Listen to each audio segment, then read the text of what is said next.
You know, every great building, every skyscraper, it all starts with a blueprint.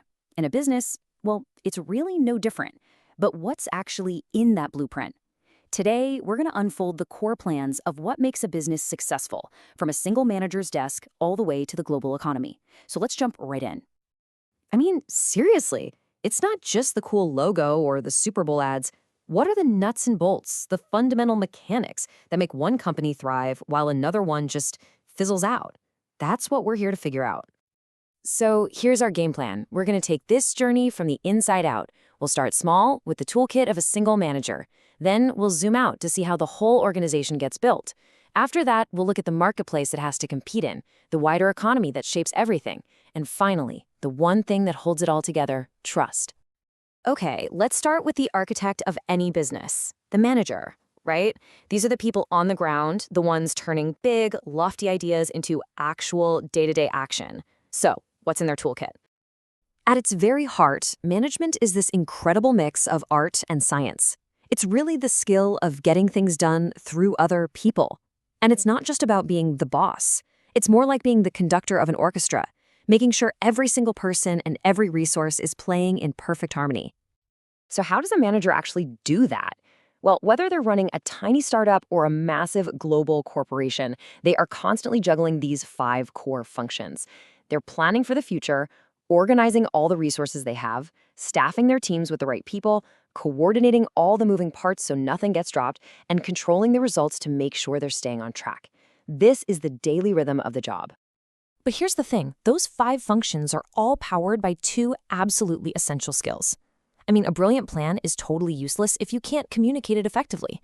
And all the resources in the world don't mean a thing if you're not making sound decisions. These 2 things are the engines that drive that entire management process. So, our manager has their toolkit ready to go. But what are they building? The organization itself. And you better believe that how that organization is designed is absolutely critical to its success. One of the first and biggest design choices is all about power. Do you centralize it, where the top bosses make every single key call? Now that gives you consistency, but man, it can be slow. Or do you decentralize, pushing that decision-making power down the ladder? That makes you way faster, more agile, but you risk getting inconsistent. There's no one right answer here. It's one of the most fundamental trade-offs in business. And this leads right into how you structure the teams. Span of control. It sounds a little technical, right? But it's really just a simple question. How many people report to a single manager? A narrow span means close supervision, which you see in a lot of traditional companies. A wide span, like what Google was famous for in its early days, creates a flatter, faster organization with a ton of employee freedom. This one choice can literally shape the entire culture of a company.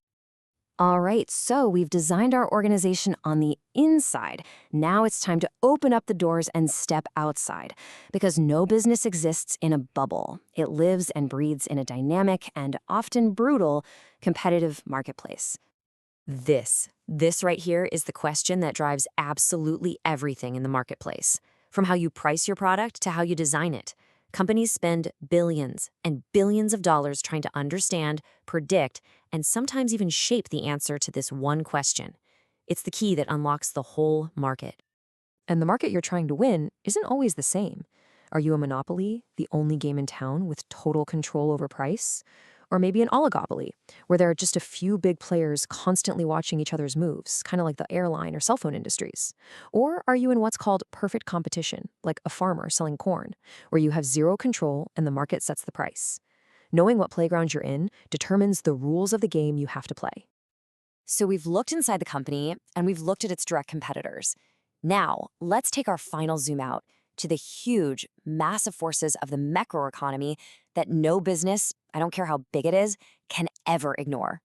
So when you see a number like this, it represents a country's national income. Just think of it like the economy's annual report card. For instance, the U.S. national income is hovering around $25 trillion. It's the sum of all the wages, all the profits, all the rents earned in a year. When that number is growing, the whole economic pie is getting bigger for everyone. When it shrinks, everybody feels the squeeze. And then there's inflation, the silent tax that eats away at our money. It really comes in 2 main flavors. You've got demand pull, which is the classic too much money chasing too few goods, driving prices up. And then there's cost push, which is when the price of raw materials or labor goes up and businesses have no choice but to raise their prices. Both of them erode our purchasing power and create a ton of uncertainty, which is a major headache for any business. We've gone from a single manager's choices all the way out to the entire national economy. But now we have to circle all the way back to the one thing that underpins the whole blueprint. What holds it all together? It's trust. Now, this isn't some textbook question. This is a real-world dilemma that executives face all the time. Do you take the massive short-term financial hit of a recall, or do you risk the long-term, maybe even catastrophic, loss of customer trust by just staying quiet? This is where a company's true colors are shown. You see, a business that lasts for generations isn't just profitable, it's respected. And that respect is built on these 4 pillars. It's about having a clear ethical code, about being a responsible member of society, making sure the company is run fairly, and building the entire organization on a foundation of solid, positive values. I really love this quote because it just gets right to the heart of it. Good governance, good ethics, it's not just about avoiding lawsuits or bad PR. It's about a deep commitment to doing the right thing for everyone who has a stake in the company's success. Your employees, your customers, your suppliers, and the community.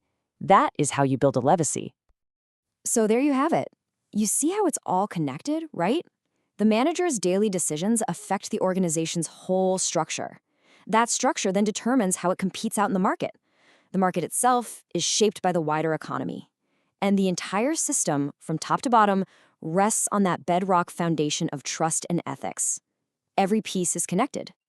So I'll leave you with this final thought. From one small decision in an office to the health of the national economy, what is the one single element a business absolutely cannot survive without? You can have the best product in the world, the smartest people on your team, but if you lose the trust of your customers, your employees, and your partners, what do you really have left? Thanks for joining me.